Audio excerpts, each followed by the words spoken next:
Permable investor Tom Lee is calling for a stock market bottom this month, which really fits with historical standards whenever most of the market pullbacks tend to bottom in March and then mainly around March 12th, which to me is very, very interesting. But he's also predicting all kind of crazy things. Like he's saying high oil is actually bullish for the stock market, which doesn't make any sense. He's saying private credit is not a concern. And after the market bottoms in March, he's expecting the market to go down another 20% in the second half of 2026. And you could watch the interviews, those two mainly. To me, that's really crazy. And I would really love to comment on those things or on each point and give you my perspective on his view. And I really hope you enjoy it as always. Now, his main argument around oil is that it's bullish for US stocks and for the economy in general because the United States is a net producer of oil. And if you look at the consumption versus production, we are producing much more than we are consuming, mainly after 2022. And that's really amazing. And he believes the international economy will be hurt much more than the US economy. And I 100% agree with that. But the only thing is, if you look at Europe, the natural gas prices in Europe and in many different nations and countries in general, they're spiking like never before, much more than we have in the United States. But those kind of higher prices will affect the consumers and the economies of those countries. And if you look at the Magnificent Seven, 50% of Meta, Nvidia, Apple, not really Amazon, but Tesla, Microsoft, 50% of the Big Seven's revenue pretty much comes from international markets. So if those international markets are weak because of higher oil prices and energy prices, that could also affect some of the companies in the United States. So it's all interconnected, especially after 2000, it became all interconnected. So I kind of agree with him around oil, especially oil not being sustainable at $100 a barrel or $98. And if we could see it on the futures curve of oil, many traders are betting on oil going down sharply, all the way down to $70, $69 a barrel by early 2027. So no one is betting on oil sustaining around $100 a barrel. And most of the oil-related supply shocks or oil-related stuff is mostly going to be temporary and not permanent. And I would argue after the war is over, and hopefully it's going to be over very, very soon, if those sanctions are removed on Iran and Iran is start to produce again like they were doing before, and you have a lot of production coming from Venezuela, it could potentially be bearish for oil over the long term, which is great for the US economy and it's great for all economies in general. And it would be really good for the Big Seven. So in the short term, it could be a little bit disturbing, more than what he's claiming that it's bullish for stocks. I'm not really buying it. But I think over the long term, this event could ultimately end up being bullish for stocks in general.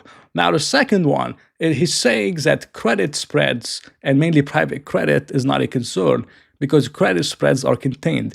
And I 100% agree with him on that, and credit spreads have been historically low, but you have a lot of fear that's being spread out on Twitter, and I'm going to talk about it, such as this one, that BlackRock is blocking investors from pulling their money out. The world's largest asset manager is telling people, no, you can't have your cash back. This has never happened before. And this whole thing is pretty much made up. So yes, investors are withdrawing money, but BlackRock is not telling them you can't have your money back. Each one of those funds are illiquid. When you're investing in private equity, private credit, and illiquid strategies, there has to be a cap on the withdrawals that you could withdraw from those funds. So there's a 5% quarterly cap with BlackRock. Other institutions have a different cap. So they reached the cap and they couldn't withdraw more than 5%. That has nothing to do with the fund not performing too well or anything related to that. Yes, there's some concerns with private credit, 100%. But I don't believe it's as bad as people are saying. And this is where I 100% agree with Tom Lee on. And you can see it with this one, such as this article that was put out around Deutsche Bank, which has been crashing this year. It's down like 27% year to date due to them flagging a $30 billion exposure to private credit. And $30 billion is a lot of money. And of course, it could take Deutsche Bank down 20-30%. 30 billion is just too much. But what is it as a percentage of their credit exposure? It's only 5%.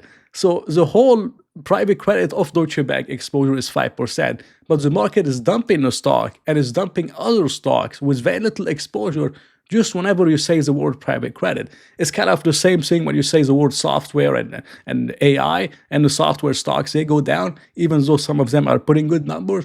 I think the same thing is happening with a lot of banks and with private credit in general. So I 100% agree with Tom Lee on this front, even though unfortunately you have Jim Cramer saying he's not buying a 2007 scenario.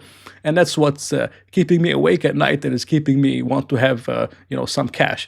But generally speaking, the last part of Tom Lee is he's saying the market is going to go down another 20% in the second half.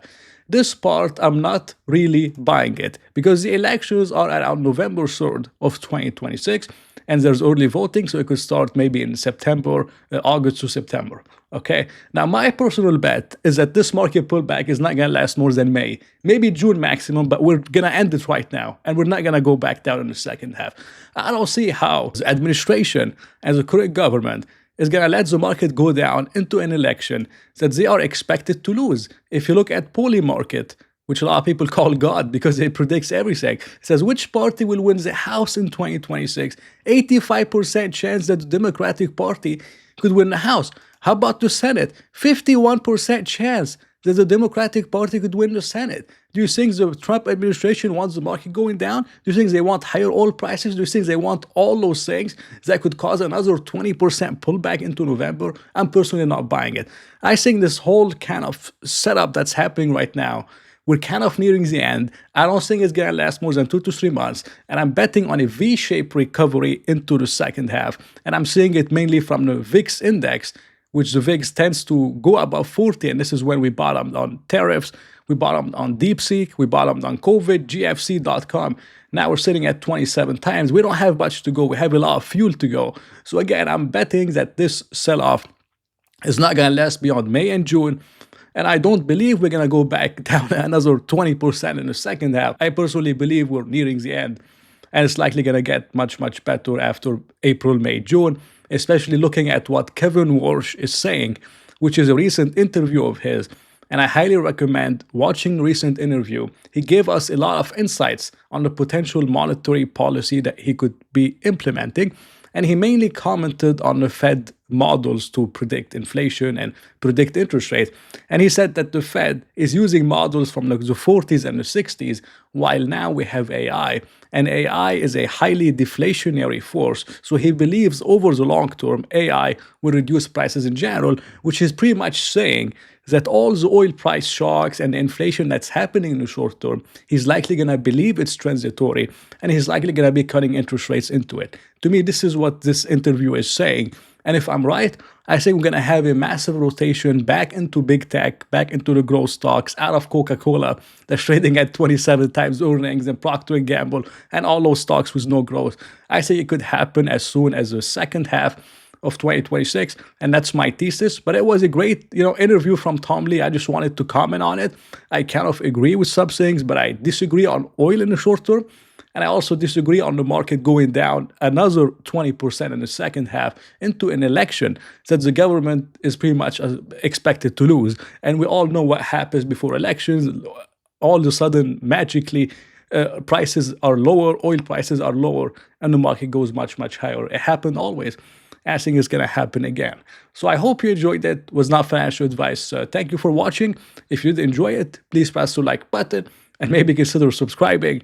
So I'll talk to you in another video.